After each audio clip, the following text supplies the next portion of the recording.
এটাই আজকের এই প্রতিঘাতে প্রমাণিত হলো যে বাংলাদেশের পুলিশ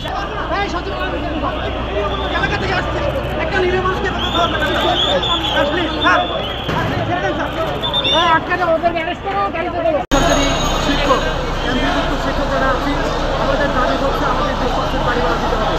আমরা এই দাবি দাবা করার পরে সরকার আমাদের সাথে প্রতারণা করে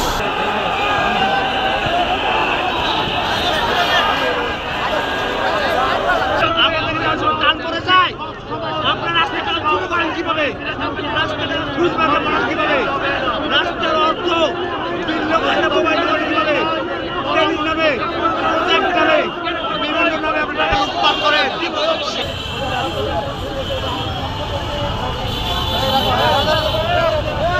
নাম কি? আপনি কোন জায়গা থেকে আসছেন? সামনে কি শিক্ষক স্কুলের নাম কি? প্রতিষ্ঠানের নাম কি? আমার লোহজং পাইলট চুল চালো।